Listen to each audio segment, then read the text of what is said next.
Forza à tous, c'est Snake Hill et bienvenue dans l'avant-match de Saint-Étienne-Bordeaux avec un invité que vous connaissez sûrement déjà, c'est Flavien de Carton Rouge TV qui est avec nous. Bonjour Flavien. Salut Snakil, salut à tous les amis. Supporter de l'AS Saint-Étienne depuis combien de temps? Depuis toujours, depuis même Depuis... avant de naître, je pense que j'étais supporter des Verts déjà. Voilà, évidemment, il est parmi nous dans l'avant-match parce que c'est un samedi, il y a un certain Saint-Étienne-Bordeaux. On va en parler, on va présenter le match, on va parler évidemment de la forme des deux équipes. Je vais demander à Fabien, on va dire, comment vont les Verts, est-ce qu'ils ont des blessés, des suspendus, etc. Ce qu'il pense des Girondins de Bordeaux, du parquage des Girondins de fermé. Évidemment, on fera une petite question-réponse. Moi aussi, je lui poserai des questions. Je vous présenterai un peu les forces bordelaises, comme dans mon avant-match que je fais. Sauf que là, il sera particulier puisqu'on sera en duo et on finira par les pronostics, bien évidemment. Voilà, eh bien on va rentrer directement dans le vif du sujet. Honneur à l'invité, Flavien. Je rappelle évidemment que Flavien, vous pouvez le suivre sur YouTube, sur sa chaîne YouTube. Allez tout de suite le follow, je mettrai un lien dans la description évidemment. Pour présenter un peu ta chaîne, Flavien, tu commentes les matchs Saint-Étienne, tu fais des débriefs, des avant-matchs, Ouais, etc. c'est ça, avant Voilà. match, débrief, les lives aussi. Et on a aussi un carton rouge le mag avec des copains chroniqueurs de Carton Rouge TV où on parle de temps en temps de la SS. En gros, on fait 1 à 2 émissions par mois. Voilà, donc mais n'hésitez pas à aller follow sa chaîne et à mettre un pouce bleu à cette vidéo. Et on y va du coup. On va parler de la forme des deux équipes. Je vais du coup te demander, Flavien, ce que tu penses de nous présenter un petit peu. Alors, pas encore les blessés suspendus, mais plutôt le contexte, la forme de Saint-Étienne en ce moment. Est-ce que tu es surpris du parcours de Saint-Étienne ou pas? Je te laisse présenter ton équipe. Bah, en fait, on a changé d'entraîneur au mois de décembre. D'ailleurs, le premier match de Olivier Dalloglio, le nouvel entraîneur de la Saint-Etienne, c'était à Bordeaux au match aller. On avait fait 0-0 à l'issue d'un match qui avait C'est été vrai. très, très, très beau à voir d'ailleurs, mais Bordeaux aurait mérité de gagner d'ailleurs ce match, je pense. Et depuis, Odo, finalement, il a enchaîné les bons résultats. On a eu 2 défaites, une à domicile face à Amiens, une à Dunkerque. Et puis, on a eu beaucoup, beaucoup de clean sheet, une défense qui est devenue imprenable. Et on a eu cet arrêt, si je puis dire, à Ajaccio lors de la dernière journée. On a perdu 2-0. Ça marquait un Ouais. coup d'arrêt parce qu'on avait repris la deuxième place. Finalement, on était vraiment bien remonté au classement, alors qu'on était plutôt au milieu de classement. On avait du mal à enchaîner les bonnes performances. Et là, c'est vrai qu'on a eu ce coup d'arrêt. Donc, on espère que les Verts vont se remettre dans le sens de la marche. Le point fort de cette équipe, incontestablement, c'est sa défense avec un Larsonneur dans les buts qui est très fort Ouais, et une il est défense fort lui. centrale qui a beaucoup progressé. Donc voilà, après, c'est très aléatoire et c'est vrai que cette défaite à Ajaccio, elle nous a fait mal. Ouais, elle rava peut-être un petit peu les cartes. Du côté de Bordeaux, bon, vous le savez, hein, c'est l'équipe schizophrénique par excellence, hein, comme j'ai dit dans le débrief. Hein. On a une équipe bordelaise qui a du mal contre les équipes qui jouent bloc bas. C'est peut-être un peu notre chance d'ailleurs, puisque Bordeaux là va jouer contre une équipe qui va vouloir faire le jeu. On a donc perdu à Bastia, on a gagné à Caen. On a une équipe, on va dire, qui alterne le bon et le moins bon, avec aussi qui n'a pas été épargnée par les blessures. Vous savez que les Girondins, c'est une équipe voilà, qui aussi touche pas mal les poteaux, qui n'a pas toujours de la réussite. C'est quelque part un peu comme sa saison. Alors, on parlera des pronostics après, mais voilà, les Bordelais, voilà, ça va pas très fort. C'est un petit peu l'antagonisme de Saint-Etienne, qui la saison dernière, on va dire, était un peu à la recherche du maintien jusqu'à la fin. Bordeaux jouait à la montée. Et là, c'est un petit peu l'inverse, Flavien. On a Saint-Etienne qui joue à la montée et Bordeaux qui est toujours pas maintenu. Les années passent malheureusement, mais ne se ressemblent pas. Qu'est-ce que tu aurais à nous dire sur le groupe de Saint-Etienne demain? Est-ce qu'il y aura des absents de marque, des suspendus de marque du côté des Verts? Alors, il y a deux absents importants. Il y a d'abord Denis Apia, qui est le latéral droit, qui est absent depuis plusieurs matchs, qui D'accord. reviendra normalement d'ici 10 jours, mais qui est toujours blessé, donc il ne sera pas dans le groupe face à Bordeaux. Et surtout, bonne nouvelle pour Bordeaux, très mauvaise Ah, nouvelle pour l'AS Saint-Etienne. Ibrahim Sissoko, notre attaquant, qui est arrivé de Sochaux avec les déboires de ouais. Sochaux, il a signé à Saint-Etienne à l'intersaison. Il est vraiment très fort, il a été très décisif depuis qu'il est à Saint-Etienne, 11 buts de mémoire. Et il Oui. s'est blessé à l'échauffement face à Ajaccio. Il a passé une IRM qui confirme une lésion musculaire au mollet. Sa durée de disponibilité n'a pas été annoncée par le staff médical, mais on pense que ce sera plusieurs matchs. Et donc, il Aïe. ne sera pas présent face à Bordeaux. Donc, pour vous, c'est une très bonne nouvelle. Sachant qu'on a en contrepartie des retours importants. On en a deux. On a le retour d'Ibrahim Awadji, l'attaquant stéphanois, Ah qui oui. avait plutôt pas mal marché l'année dernière Donc contre et qui Bordeaux, il a revient de été bon. blessure. Mais il a fait une saison blanche. Hein, donc, je ne sais pas quel est son état de D'accord. forme. Honnêtement, je ne pense pas qu'il puisse tenir 90 minutes. Mais il joue en plus pas dans le même registre que Oui. Sissoko. Lui, il prend plutôt la Oui, oui. profondeur. Donc, il sera dans le groupe. Odo l'a annoncé en conférence de presse. Il sera dans le groupe, mais je ne sais pas s'il sera titulaire. En tout cas, il ne pourra pas tenir 90 minutes. Et l'autre bonne nouvelle, c'est que Masson, qui était suspendu à Ajaccio, le défenseur latéral de Saint-Etienne, qui est revenu à cet hiver à Saint-Etienne, qui est vraiment un bon défenseur, retrouvera sa place dans la défense D'accord. stéphanoise. Voilà, sinon pour le reste, on a eu un carton rouge à Ajaccio, Thomas Monconduit. Ouais, annulé, ouais, j'ai vu. Ouais, voilà, il a été annulé, donc il sera dans le groupe et à mon avis, il pourra certainement débuter le match. Voilà, après le reste, on aura une équipe assez habituelle. C'est habituel. Du côté de Saint-Etienne, on joue en 4-3-3 en gros. Hein. Un peu comme Bordeaux alors. Ouais, c'est 4 défenseurs à plat et puis 3 milieux de terrain et 3 attaquants, 2 sur les côtés et un attaquant. Tu parles de Sissoko, on aurait pu l'avoir à Bordeaux, Sissoko. On a préféré acheter Vipotnik, encore une fois. Bon, j'avais pas. Vous avez pris Livolan aussi, hein. On était sur Livolan à l'Inter. Ouais, non, mais je pense que vous avez fait les bons choix. Voilà, je pense que vous avez eu des creux, comme on dit. On est une des fins, je sais pas comment on dit, mais du côté de Bordeaux, alors du coup, de Amorim, Ellis, toujours blessé. Bon, ça bouge pas. En absence de alors c'est pas des titulaires, mais De Lima, Vetro, c'est triste parce que Vetro il fait des bonnes rentrées comme De Lima. Ils ne seront pas là. Biumla, pareil, peut-être qu'il reviendra dans le groupe, mais je suis pas sûr. S'il revient dans le groupe, il sera peut-être titulaire, on verra. Mais par contre, il y a le retour à Bordeaux de Vital Nsimba, côté gauche. Donc ça, c'est plutôt une très bonne nouvelle. J'espère qu'il aura 90 minutes dans les jambes parce que c'est un peu comme Wadji, ça fait longtemps qu'il revient d'une très grosse blessure. Donc est-ce qu'il aura 90 minutes dans les jambes? Ça, c'est moins sûr. Surtout qu'Ekomi avait fait un bon dernier match contre Bastia malgré le score. Donc une équipe bordelaise, on va dire, voilà, pas au complet, mais normalement qui a assez forces vives. Enfin, si on peut appeler ça des forces vives, c'est pas des morts vivants, mais des forces mortes, des fois.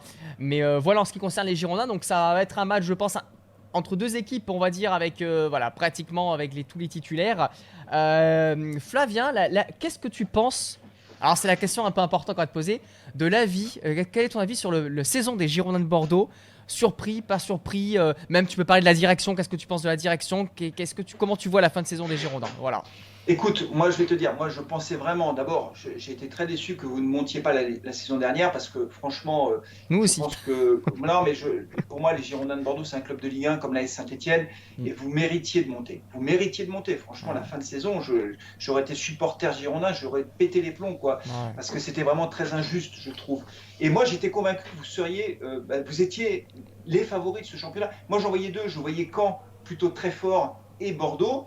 Auxerre, je me suis dit, Auxerre, ils redescendent, c'est compliqué de gérer une descente comme ça, la montée-descente et tout, faire l'ascenseur, c'est toujours compliqué, donc je ne les voyais pas aussi forts. Angers, j'y croyais pas du tout. Par contre, je voyais vraiment dans le haut du classement. Et c'est vrai que le déroulé de la saison m'a désagréablement surpris, si je puis dire.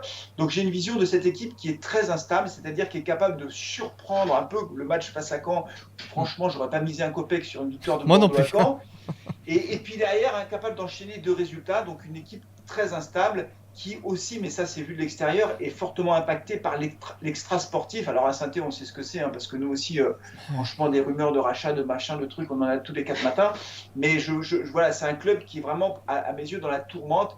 Et franchement, voilà, solidarité totale avec tous les supporters bordelais parce que on sait ce que c'est et c'est très difficile à vivre. C'est très difficile. Tes mots sont gentils. Je pense que les supporters bordelais, ça leur fera du bien de voir que voilà, il y a quand même des gens qui savent que voilà, c'est jamais facile de redescendre en Ligue 2 et de remonter puis de subir ce qu'on a subi. C'est très dur. Et je pense que les supporters des Verts, voilà, ils savent ce qu'on ressent parce que l'année dernière, c'est vrai que passer de la Ligue 2 de la Ligue 1 à la Ligue 2 avec le début de saison que vous faites, où on pense vraiment que Saint-Etienne et on se dit oh là là, mais ils peuvent descendre en national. En plus, il y a 4 descentes.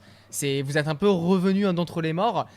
Tu as parlé d'ailleurs de rachat, on va faire juste une petite dégression. C'est vrai que j'ai vu que voilà, Kouchi, Benraou, qui ont fait une offre ferme à Lopez de 15 millions qui a été refusée selon l'équipe. 15 millions, on parle, donc du coup nous ne viendrons pas aux Girondins. Et j'ai vu que là, ils s'intéressaient à la Saint-Etienne et c'est eux du coup qui sont un peu derrière ce rachat. J'ai vu que tu étais sur Twitter pas très optimiste par rapport à... Tu préfères les voir loin du club ou t'attends de voir? Tu sais pas, c'est compliqué.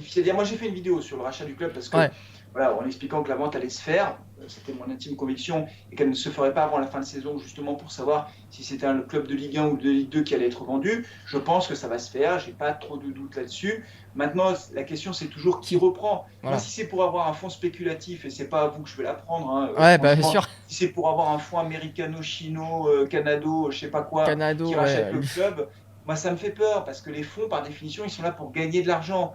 Alors c'est pas mal en soi de gagner de l'argent quand on dirige une entreprise, mais on sait qu'un club de foot c'est pas tout à fait une entreprise comme les autres. Non.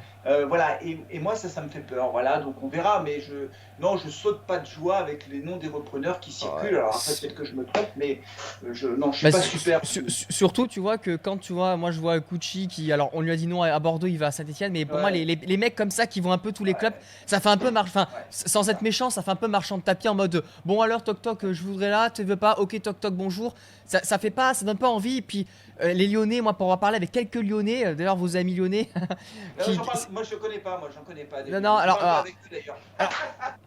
moi je parle pas non plus avec eux, mais on va dire sur Twitter il y en a qui me répondent et qui m'ont dit que Kuchi c'était très, alors il a fait 6 très mauvais mois à Lyon, apparemment ils sont pas du tout contents de son passage, donc bon voilà, je dis ça, je dis rien. Il faut repartir à Lyon, mais qui repart à Lyon. C'est la proposition que je lui fais sur ta chaîne, donc repars à Lyon. Lyon-Saint-Etienne, il y a quand même des Lyonnais qui veulent vous revoir pour faire Lyon-Saint-Etienne quand même, hein. Il y en a certains. Bon, en tout cas, ils descendront pas en Ligue 2, heureusement ou malheureusement, je sais pas comment on pourra dire. On y a cru, hein, on y a cru. Joker, hein, voilà. On va parler évidemment de. Alors ça, c'est un peu le sujet qui fâche, le parquage fermé. Alors, je sais pas si du côté Saint-Etienne, vous avez sûrement été surpris. Bon, comme je l'ai dit. Alors moi je vais pas donner mon avis sur Bordeaux puisque évidemment sur ma chaîne YouTube j'en ai déjà parlé sur la saison. Mais voilà, pour parler de ce parquage, je sortirai une vidéo d'ailleurs la semaine prochaine sur un petit peu ces histoires qu'il y a entre les supporters sans forcément prendre parti parce que c'est toujours compliqué, on n'a pas tous les tenants et les aboutissants. Mais il y a quand même des choses qui se disent et qui je pense malheureusement sont réelles. Donc comme vous le savez, pas surprenant. Avec ce qui se passe entre les Norgates Bordeaux et les Ultramarines, le déplacement a été interdit par la préfecture Loire qui ne veut pas prendre de risque d'affrontement entre les deux groupes de supporters avec potentiellement les Magic Fans qui sont amis avec les Verts, avec les Ultramarines qui pourraient se mêler, etc. Est-ce que pour toi tu comprends malgré tout cela ou pas forcément? Tu penses qu'on aurait dû faire les choses différemment? Et comment réagissent les Verts par rapport à cette interdiction de déplacement? Moi, ma première réaction, c'est une réaction de tristesse parce que les Bordeaux-Sainté, les Sainté-Bordeaux, c'est toujours des fêtes. Voilà, c'est des fêtes avec les publics qui s'apprécient. Et donc, forcément, quand il y a interdiction de déplacement, c'est toujours un échec, je veux dire comme ça. Alors, c'est vrai que quand j'ai lu le communiqué de presse, l'arrêté préfectoral, j'ai pas trop compris. Mais après, effectivement, je me suis renseigné pour comprendre quels étaient les risques finalement de troubles à l'ordre public. Et on peut comprendre la décision de la préfecture de dire on ne veut pas prendre de risque éventuellement d'affrontement entre supporters. Mais forcément, c'est triste parce que c'est toujours une belle fête d'avoir des supporters stéphanois et bordelais dans le même stade. Et donc moi, en tant que fan de l'AS Saint-Etienne, supporter des Verts et aussi ami de Bordeaux, je vais le dire comme ça, je suis triste. Voilà. Mais après, je comprends aussi que quand il y a vraiment des tensions... Après, tu sais, des affrontements entre supporters ou des tensions entre groupes de supporters, quand tu as des clubs où il y a plusieurs groupes de supporters, c'est assez banal en fait. Ça arrive assez souvent. Après, ce qu'il faut évidemment éviter, c'est l'escalade de la violence. Mais à Saint-Etienne, il y en avait eu, je crois, à Rodez. Ouais, il y a eu des bagarres entre supporters, c'était assez violent, court, mais assez violent. Bon voilà, c'est des choses qui arrivent. Ouais, c'est pas génial, franchement, on s'en passerait bien. Pour autant, après, un préfet, lui, prend une décision, on regarde des risques de violence. Quoi. Après, en ce qui concerne les Verts, je pense que voilà, c'était un incident un petit peu qui a été vite été réglé. On va dire ça arrive dans la vie d'un club quand il y a plusieurs groupes. Alors que Bordeaux, malheureusement, à l'origine, j'en parle dans ma vidéo, c'est deux groupes qui se détestent, qui dès le départ ont une haine les uns pour les autres. Donc c'est très compliqué de cohabiter malheureusement. Et malheureusement, en déplacement, il n'y a pas 36 tribunes. Voilà, il n'y a qu'un parquage. Alors des fois, ils peuvent se débrouiller peut-être d'aller en bas, peut-être mettre... Mais là, le problème, c'est que les Bordelais ne peuvent pas avec les Stéphanois. Le stade va être complet à guichet fermé, il n'y aura plus de place. D'ailleurs, on aurait peut-être dû battre un record d'affluence s'il y avait eu le parquage ouvert à Bordeaux. Absolument. Donc ça, c'est un petit peu triste aussi. C'est vrai, moi, je suis assez d'accord, je trouve ça triste et dommage. Surtout dans une époque où on essaie de se battre avec les instances pour justement que le football soit une fête et que les supporters adverses puissent se déplacer. Et ben, malheureusement, il y a aussi des faits qui sont contraires à ça et c'est très triste. Voilà, je suis assez d'accord avec toi. Même si je suis aussi de ton avis, je pense que malheureusement, s'il n'y a pas le choix, il vaut peut-être mieux faire ça que de prendre le risque qu'il y ait des affrontements violents. Et j'espère que les personnes concernées pourront, sur les groupes pourront se calmer du côté de Bordeaux parce qu'on ne pourra pas faire toute la saison prochaine comme ça, c'est juste pas possible. Alors je voulais faire cette match par un question-réponse avant de parler évidemment de la grande question des pronostics. Les questions-réponses, est-ce que j'ai une question pour toi qui est supporter des Verts? Je me la pose souvent pendant mes lives.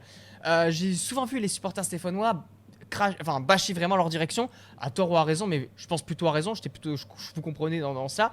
est-ce que cette saison remet en question votre, on va dire, je sais pas si on peut dire haine, mais votre mésentente avec la paire Cayazo et je sais plus qui, Romeyer? Est-ce que vous souhaitez toujours une vente du club ou est-ce que vous avez mis de l'eau dans votre vin et vous vous dites que finalement, eh ben, moi je vois la saison 7, je me dis, ouais, mais à chaque fois, les mercatos d'hiver, vous vous trompez jamais dans le recrutement, vous arrivez toujours à trouver des bonnes pioches, à construire un groupe. Et là, moi, quand je vois Saint-Etienne et que je vois Bordeaux, j'ai presque envie de me dire que Saint-Etienne a été mieux géré. Enfin, c'est terrible. Alors, donc, si tu veux, tu as toujours dans les tribunes, malgré les bons résultats, des banderoles direction de mission, avec, ils appellent des loups clowns. Bon, voilà, si tu veux, tu as beaucoup de supporters qui veulent effectivement passer à autre chose. Moi, je pense à titre personnel qu'effectivement, il faut donner un nouvel élan au club.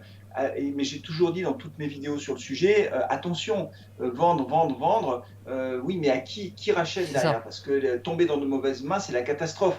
Et on peut faire pire que Romeyer et Cayazo. Et d'ailleurs, les deux présidents ne sont pas à mettre dans le même sac, puisque Roland Romeyer, lui, il est toujours au club et il a un véritable amour pour le club, alors que Bernard Cayazo, c'était plutôt un investisseur opportuniste. Il a racheté l'AS Saint-Etienne, il aurait pu racheter Marseille ou je ne sais pas quoi. Donc, ce n'est pas du tout les deux mêmes présidents, si je puis dire, les deux mêmes actionnaires qui ont la même relation au club. Et donc, moi, oui, je pense qu'il faut qu'ils passent la main, d'abord pour des questions d'âge et aussi pour des questions de moyens financiers. Mais pour autant, moi, je suis très, très prudent sur ce qui va se passer à l'avenir. Pour tout dire, je ne suis pas très rassuré, voilà. Pas très rassuré. Alors en plus, c'est moi, je trouve ça toujours bizarre, deux personnes qui gèrent un club. C'est Oui, toujours compliqué. c'est pas optimum, Je pense que le mieux pour vous, ce serait que voilà, que vous fassiez racheter par une seule personne, une seule entité.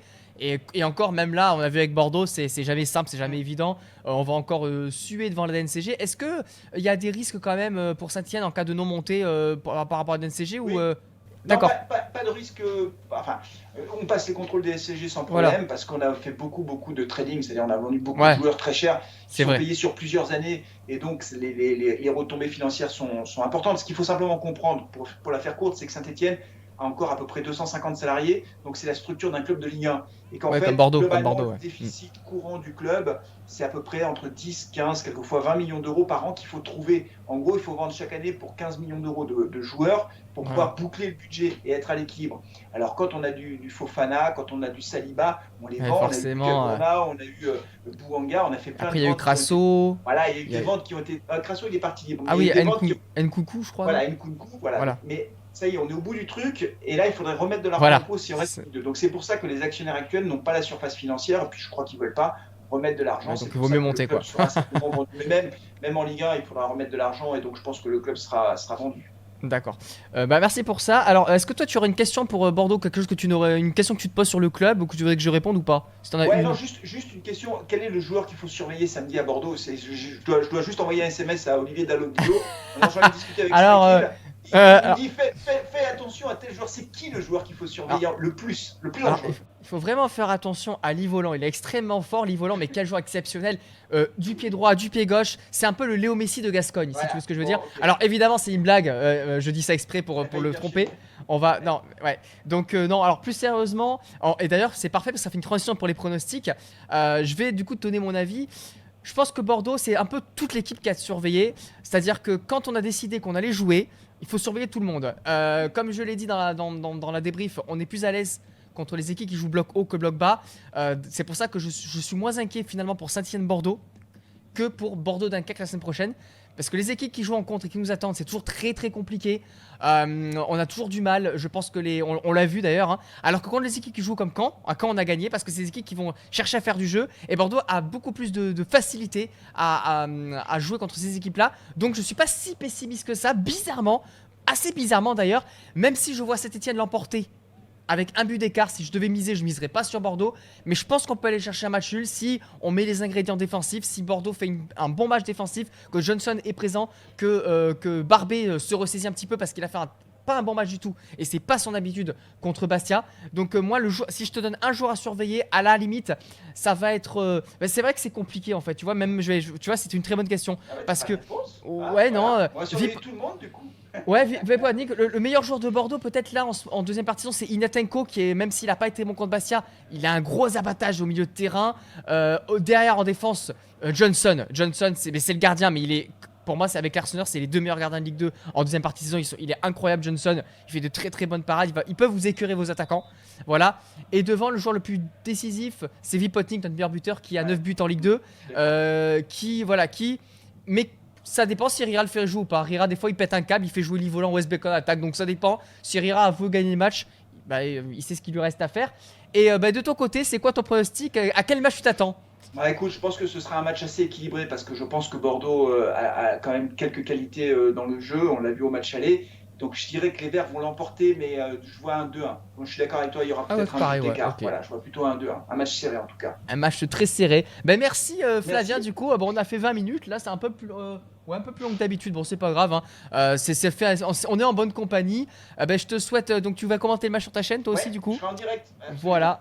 Sur Ah. YouTube, et ben voilà, donc n'hésitez pas à aller checker sa chaîne, hein, aller voir les meilleurs moments aussi après live quand il va pleurer, quoi, parce que Livola va marquer un but. On verra ça.